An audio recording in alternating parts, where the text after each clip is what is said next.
Good day, ladies and gentlemen, and thanks for joining us. Dottie and Jay back with another seed of success for you today. Jay, have you ever wanted to do something for your center or your employees, but there simply wasn't enough funds available to do that? Mm-hmm. Well, Sure let's have. make a deal.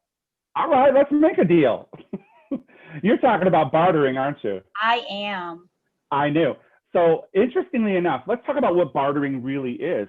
According to the definition of bartering, it's trading goods and services for goods and services without the use of money. But we are putting a big star next to that. Bartering doesn't have to be without any money. You could trade goods and services and some money for other goods and services, or you could trade your goods and services for some other goods and services and money from someone else. So money could be a part of the factor in bartering also. Absolutely. And Jay, there's a lot of different things that you can barter within your system, within your center.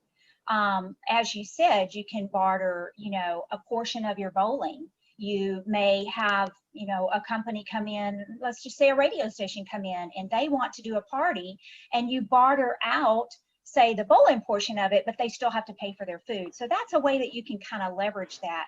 But not only do you have the services that are available that you can barter, your activities that you have within your center, but you can also utilize your scoring monitors. You have high definitions, a very captured audience, and that's prime real estate up there that you can leverage to barter. I If you're mean, not, if you're already selling ads up there, you can certainly use the same parameters you have for that. But that's valuable real estate up there, and make sure that you consider that when you start bartering. yeah, because advertising is all about impressions, right? Think about when you go to the movies and they have the trivia ahead of time. Coca-Cola pays a lot of money to be a part of that trivia. It doesn't come for free. The same could hold true for your overhead monitors. You can have local ads and whatnot. And what a better way to do that but to barter goods and services for placement on your ads. I think one of the biggest things that people forget to factor in about bartering is when I barter, what types of things, what value should I put on the things I'm bartering for? And we have both bartered in the past with our bowling centers for some great things. I used to barter all the time for I'd give games of bowling away, and I would get back like free passes at fast food places or gift cards for restaurants. And I would use those at all the things like moonlight bowling, extreme bowling. I would, for prizes, I would give them as employee incentives. You've done that too. But Absolutely.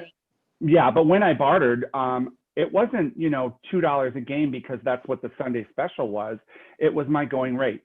So if my That's going rate was $4.95 a game, that's how much in return I wanted. They're going to give me $5 of value for each game. So you need to consider that. Use your going rate. Don't discount your services and your facility for bartering.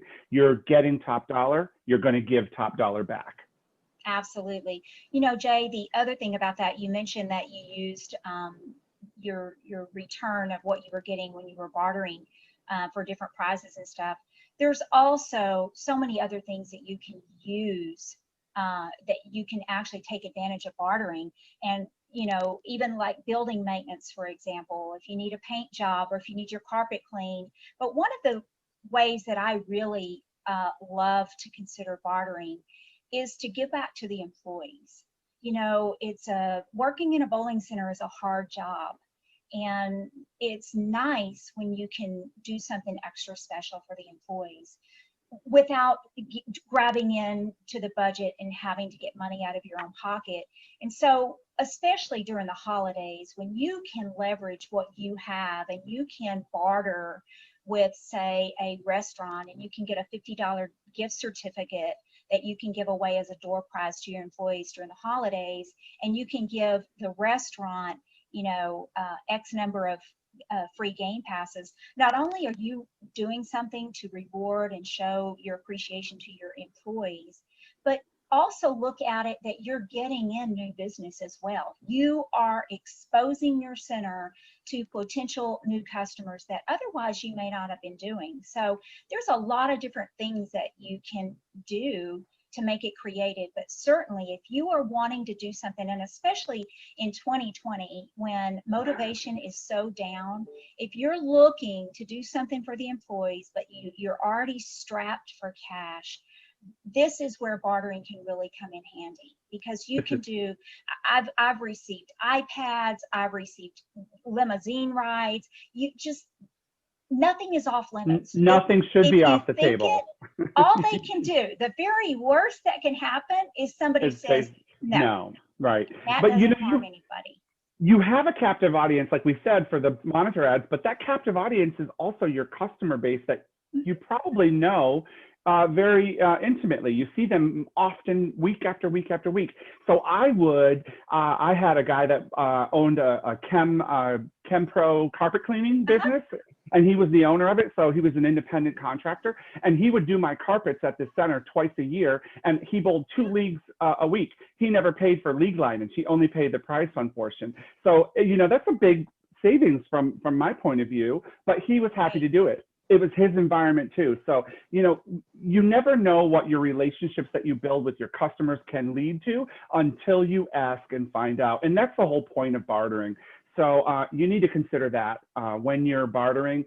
Who can I ask to? You're not going to go to some random person out in the street that doesn't know you probably first. You're probably going to start with people that you know are in the business that you're looking for, whatever.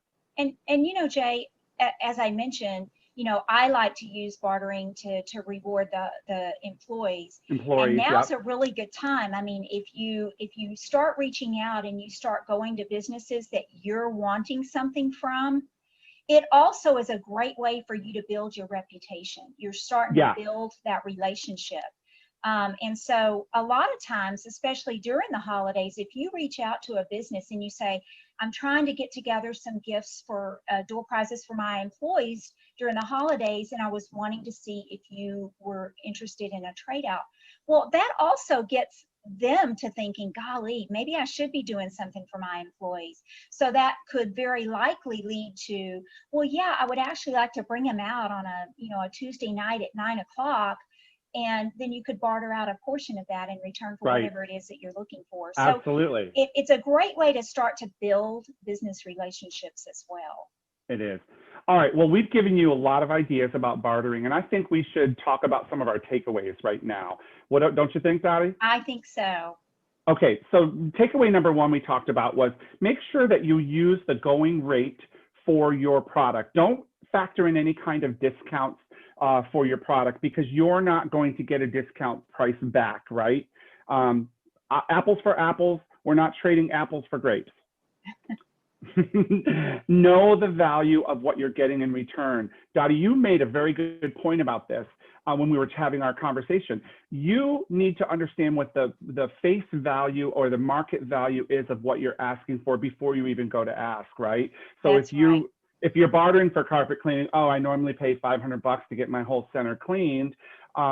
I shouldn't be shocked when somebody says to me, I want a corporate party with bowling and 30 lanes for an hour, 2 hours or whatever. You know, that may be fine for you.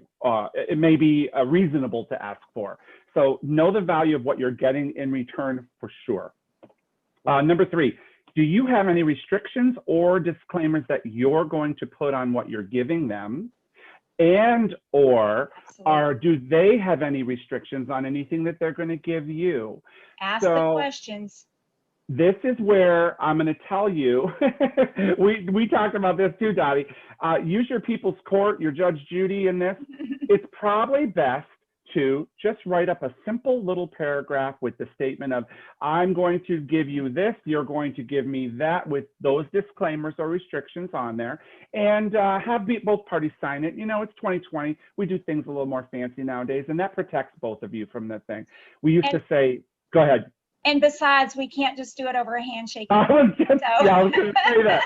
We used to say we do it on a handshake, but we can't do that anymore, like you said. You know, the last thing that we talked about is nothing should be off the table. I've seen businesses barter for a brand new roof, right? That's very expensive, but they had what the roofers wanted, and they struck a deal. And that's, at the end of the day, that's all it is you're striking a deal with another business for what's best for you and them. And we don't know what those parameters are ever going to be, because that's up to you and the business. That's right. And Jay, like you said, nothing really is off limits. If there's something that you desire for your business, or you need for your business that you don't have the funds, or better yet, if there's something that you really would like to do, you have something special in your heart that you'd like to do for your employees to really motivate them and show them how much you care for them, ask, go after it, search, ask what they have, ask if they'd like to do it, because you might be surprised. I was blown away when I first got into the bartering world at how many people wanted to do bartering, and what you could give back to your center and give back to your employees by doing bartering. It's amazing. So if you like it, you want it, and you can't afford it, let's think about this. Maybe you can afford it with bartering. You never know. Absolutely. Well, Jay, I hope that our viewers can at least tiptoe into the bartering world if they've not done so, because for me, it's a very exciting place to be, and it allows so much more for a center to be able to do for themselves and for their employees. So I hope that we've just planted that tiny little seed of bartering, and who knows what it might grow into. Yeah, drop us a line if you do have a successful barter and it's something you hadn't thought about. Let us know that we've gotten you started on motivating you to get some really good value back for your own business, and maybe build a new relationship. Absolutely. Well, Jay, I've enjoyed this. I can't wait to hear about some of the ideas that our viewers come up with. So until next time, on behalf of myself and Jay Nephew, thanks for joining us today.